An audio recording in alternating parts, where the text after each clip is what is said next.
All right, today we're diving into something really important. We're breaking down the results of a major global survey that was just conducted this year. And it's about a topic that honestly has been an uncomfortable undercurrent in the dive community for way too long: sexual harassment.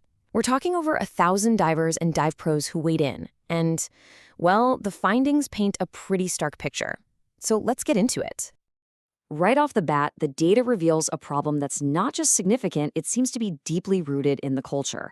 I mean, think about it. Our entire activity is built on trust. The buddy system, right? So what happens when that trust is completely shattered? This survey really starts by putting a number on just how widespread this issue really is. And here it is. This is the big one. 47%. Nearly half of all women who responded to this survey said they have been sexually harassed while diving. Let that sink in for a second. This isn't some minor issue or a few isolated incidents. This is a systemic problem that's affecting a massive part of the female diving community. And if you think that's just a cold statistic, listen to this. This comment came from a female dive professional, and it just hits you in the gut. It really captures this feeling of normalization, of just having to accept it. When harassment is so common that it feels like it's just part of the job? Wow, that tells you the industry has a serious, serious cultural issue to face. Okay, so let's break this down even further. Who is being harassed? And, maybe more importantly, who is doing the harassing?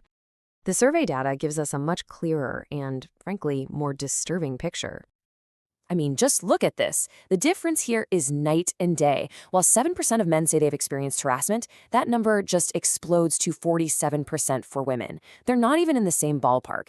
It shows that, based on this data, men and women are having a fundamentally different experience in diving when it comes to their personal safety. So for the women who were harassed, where is it coming from? The numbers are just incredibly clear.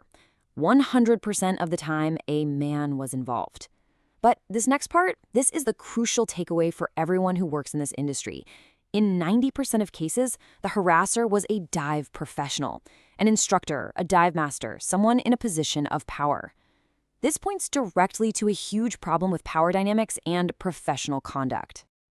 What's also really interesting is the generational trend here. Over half of Gen Z divers report being harassed. Now, that could mean it's happening more, but it's much more likely that younger generations are just more aware of what harassment is and are way less willing to stay silent about it. They're challenging a culture that maybe older generations just accepted as the way things are. So the data tells us what's going on. But the big question is, why? Why does scuba diving seem to be such fertile ground for this kind of behavior? Well, a lot of it comes down to the unique context, the culture, and the power dynamics of it all. This comment from a male dive pro really highlights a common idea, that vacation mentality. You know, people are relaxed, it's sun and swimsuits, and there's a lot of close physical contact. Some people see that and think it's this kind of anything-goes environment. But that perspective totally ignores the other side of the coin. And that's the thing. There are two completely different realities happening on the same dive boat. For one person, it's that casual vacation vibe. But for the person on the receiving end of harassment, it's not a party. It's a situation where you feel vulnerable, you're often far from home, and you are literally placing your life in the hands of your instructor. The power imbalance is just enormous. And this quote, this just illustrates how high the stakes really are. It's a chilling comment from a female pro, and it makes it crystal clear. An unwanted advance on land is bad enough. But an unwanted advance from the person controlling your air supply, 60 feet underwater, that's a completely different level of terrifying. So you see how serious this is. You'd hope, you'd expect, the industry would have rock-solid systems for dealing with it. But, yeah, the survey reveals a near total failure in the reporting process. It's creating a culture where harassers are protected and victims just have to stay quiet.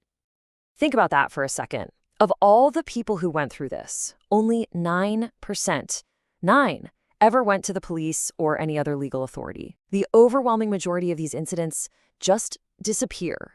They're never officially documented, which lets the perpetrators carry on with zero consequences. So what about reporting inside the industry, to the training agencies? Well, of the very few who took that step, a staggering 78% were dissatisfied with their response. The main channel that's supposed to uphold professional standards seems to be completely failing the people it's supposed to protect. And this quote right here, this puts a human face on that 78% statistic. This diver did everything right. She had proof, she had witnesses ready to back her up, she reported it, and the system failed her. This is exactly why people don't report. They believe, often correctly, that it's just not worth it, that nothing will be done.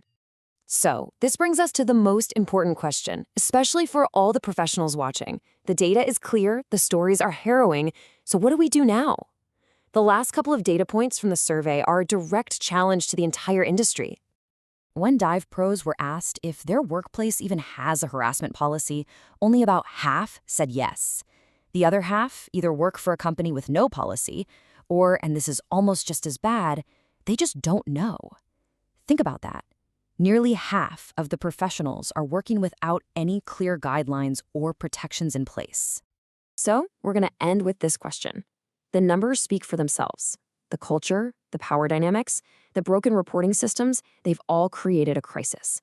For an industry where a student literally places their life in an instructor's hands, there is absolutely no room for this. Trust is everything. So the question for every single dive center owner, every course director, and every instructor is this: what are you going to do to rebuild it?